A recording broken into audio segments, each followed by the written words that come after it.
Le Fléau est l'un des romans les plus connus de Stephen King. Écrit dans les années 70, alors que King n'a même pas encore 30 ans, cette histoire raconte comment, suite à un problème informatique, un virus, créé en laboratoire, va s'échapper et exterminer plus de 99% de la population mondiale. Les survivants commencent alors à faire des rêves étranges, voyant un homme en noir ou une vieille femme. Ils devront non seulement se battre pour survivre, mais aussi pour leur âme, et chacun choisira son camp.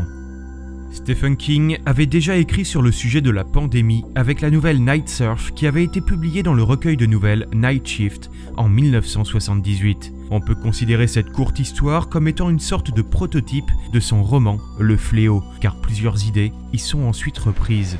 Comme souvent, King s'approprie des événements réels afin de les transformer pour ses romans. Pour Le Fléau, il fut inspiré par une terrible histoire qui eut lieu dans l'Utah en 1968. Cette année-là, plusieurs centaines de moutons tombèrent malades et moururent dans les prés environnant un laboratoire militaire. Si au départ, personne ne savait ce qu'il se passait, le coupable fut bientôt trouvé. L'armée avait testé en secret une arme chimique qui s'était répandue sur plusieurs kilomètres aux alentours, contaminant l'herbe dont se nourrissaient les troupeaux. Stephen King mélangea ce fait réel avec un roman qu'il avait beaucoup marqué, Le Pont sur l'Abîme de George R.P. Stewart, sorti en 1949 et qui raconte également l'épopée de survivants à travers un monde dévasté suite à une pandémie.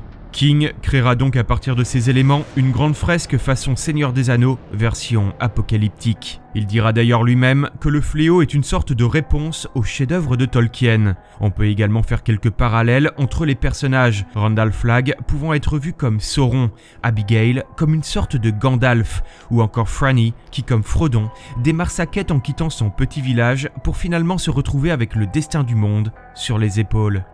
Le Fléau est une longue et ambitieuse histoire comme seul sait le faire Stephen King. Tellement ambitieux qu'au moment d'être publié, le livre fut jugé beaucoup trop épais par la maison d'édition Doubleday. Le livre faisait environ 1200 pages et Doubleday pensa que si le livre était publié tel quel, il se pourrait que les lecteurs soient un peu effrayés à l'idée de se lancer dans l'aventure et les ventes pourraient ne pas être au rendez-vous. Stephen King accepta alors de réduire son histoire et celle-ci fut donc amputée de près de 400 pages. Sur ces pages disparues se trouvaient des chapitres entiers, des personnages qui perdurent une partie de leur passé et de leur motivation. Des explications supplémentaires sur le virus et sa propagation à travers le monde furent également supprimées. Pendant plusieurs années, la version courte fut uniquement disponible, mais en 1990, l'histoire originale fut publiée dans son intégralité, contenant non seulement les passages supprimés, mais également quelques modifications supplémentaires effectuées par King afin de mettre son histoire au goût du jour. Au début des années 90, plusieurs œuvres de King furent adaptées en téléfilm, comme l'excellent Ça et son clown maléfique, que Stephen King trouva vraiment réussi et qui le décida à accepter qu'une adaptation du Fléau soit produite. Si dans un premier temps, George Romero est en bonne voie pour réaliser l'adaptation, la place derrière la caméra sera finalement offerte en 1994 à Mike Garris, qui avait 2 ans plus tôt réalisé le film La Nuit déchirée, dont le scénario inédit avait été écrit par King lui-même. Pour Le Fléau, Stephen King s'occupe également du scénario, en réécrivant son histoire afin qu'elle puisse s'adapter pour la télévision. Il fournira à la production un scénario épais de plus de 500 pages et dans lequel les rôles des personnages sont écrits pour des acteurs bien précis. Randall Flagg devait être joué par Robert Duvall, mais ce dernier ne fut finalement pas de la partie. Les rôles furent offerts entre autres à Jeff Goldblum ou Christopher Walken, mais c'est finalement Jamie Sheridan qui fut choisi. La mère Abigail devait originalement être interprétée par Whoopi Goldberg, mais cette dernière prit sur d'autres projets dut décliner, laissant alors son rôle à Ruby Dee. Elle se rattrapera avec la nouvelle version du Fléau qui sortira en décembre 2020 et dans lequel elle interprétera finalement le personnage de la mère Abigail. Le tournage du Fléau fut lancé avec un budget de 28 millions de dollars. La production mit 5 mois pour tout filmer. Le téléfilm, de presque 6 heures, gagna un prix à l'époque pour la qualité de ses maquillages, certains acteurs devant rester plusieurs heures assis afin de procéder à la création de leurs personnages.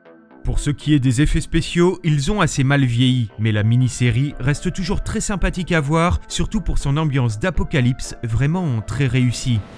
Mais je ne saurais que vous conseiller de vous lancer dans le roman, qui fait certainement partie des meilleurs de Stephen King et dans lequel le maître de l'horreur montre tout son talent de conteur d'histoire. Le Fléau mélange le genre de la fantaisie et du post-apo pour raconter la bataille entre l'obscurité et la lumière, entre le bien et le mal. L'apocalypse de King est autant fascinante qu'effrayante et prouve que dans notre monde où règne la technologie, il y a toujours une place pour la spiritualité et le surnaturel.